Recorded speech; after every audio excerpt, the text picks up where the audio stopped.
Hello বন্ধুরা, তোমরা সবাই কেমন রয়েছো? আশা করি তোমরা সবাই ভালো রয়েছো। আজকে 2026 শিক্ষাবর্ষের ক্লাস পঞ্চম শ্রেণীর রায়োমার্টিন প্রশ্নবিচিত্রার বাংলার 7 নম্বর school Memari VM institution unit 1 আমরা এখন সমাধান করব। চলো দেখে নিয়ে যাক উত্তরগুলো। একের প্রশ্ন, সঠিক উত্তরটি নির্বাচন করো। 1.1 দরবার বসেছে জোনাকিদের।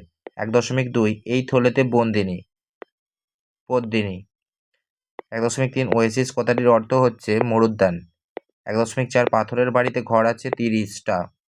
1.5 আচ্ছাদন শব্দটি সন্ধি বিচ্ছেদ করলে হয় আযুক্ত ছাদন।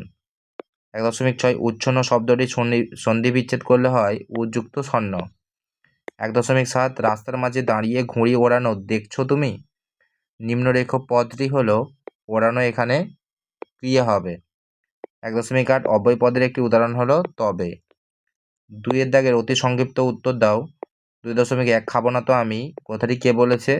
উত্তর লিখবে খাবো না তো আমি কথাটি বিমলা বলেছে। 2.2 হাবুর দাদারা কতগুলি পশু পোষেন বলে তোমার মনে হয়? উত্তর লিখবে বড়দা পোষেন 7টি কুকুর, মেজদা পোষেন 8টি বিড়াল এবং শেষদা পোষেন 10টি ছাগল। হাবুর দাদারা মোট 25টি পশু পোষেন আর হাবু নিজে হচ্ছে 150খানা পায়রা পুষেছিল। 2.3 চিলেকোঠা বলতে কি বোঝো? উত্তর লিখবে বাড়ির ছাদের ওপর সিঁড়ির ঘর বা ছোট ঘরকে চিলেকোঠা বলা হয়। এরপরে রয়েছে 2.4 এতোয়া নামটি যে দিয়েছিল তার নাম কি? উত্তর লিখবে এতোয়া নামটি দিয়েছিল তার দাদামশাই, নাম কি ছিল? মঙ্গল মুন্ডা।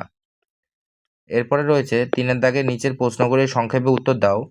3.1 দারোগাবাবু কোথায় থাকেন? হাবু তার দাদাদের কি নামে ডাকে? উত্তর লিখবে দারোগাবাবু থানায় থাকেন, হাবু তার দাদাদের বড়দা, মেজদা ও শেষদা নামেই ডাকে। এই উত্তরটা লিখবে। এরপরে রয়েছে 3.2 বাড়ির জন্য ওদের মন কেমন করতো। এখানে কাদের কথা বলা হয়েছে? ওদের মন কেমন করতো কেন? উত্তর লিখবে এখানে লাদাখের নির্জন ঘাঁটিতে থাকা জওয়ানদের কথা বলা হয়েছে। শীতের সময় চারিদিক বরফে ঢেকে যাওয়ায় জওয়ানরা চিঠিপত্র বা যোগাযোগ থেকে বিচ্ছিন্ন হয়ে পড়েছিল, তাই বাড়ির আত্মীয়জনের জন্য তাদের মন কেমন করতো। এই উত্তরটা লিখবে। এরপরে রয়েছে 4 দাগে অতি সংক্ষেপে নিচের প্রশ্নগুলির উত্তর দাও। 4.1 সন্ধি শব্দের অর্থ কি? উত্তর লিখবে মিলন। এরপরে রয়েছে নিচে দাগ দেওয়া শব্দটি সন্ধি বিচ্ছেদ করো। বেশিরভাগ মা প্রতি বৃহস্পতিবার লক্ষ্মী পুজো করেন, তাহলে বৃহস্পতির সন্ধি বিচ্ছেদ হবে বৃহৎ যুক্ত পতি।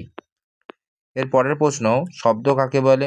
উত্তর লিখবে এক বা একাধিক বর্ণ মিলে যখন একটি নির্দিষ্ট অর্থ প্রকাশ করে তখন তাকে শব্দ বলে। এরপর রয়েছে নিচে দাগ দেওয়া পদটি কী ধরনের পদ লেখো।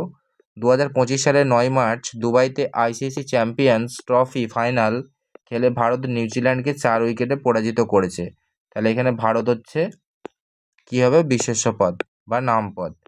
তাহলে বন্ধুরা আজকে এই পর্যন্তই। আজকে আমরা ক্লাস পঞ্চম শ্রেণীর 7 নম্বর স্কুলটা বাংলার খুব সহজেই করে নিলাম। ভিডিওটা ভালো লাগলে অবশ্যই তোমরা ভিডিওটা লাইক দেবে আর চ্যানেলটি তোমরা সাবস্ক্রাইব করবে।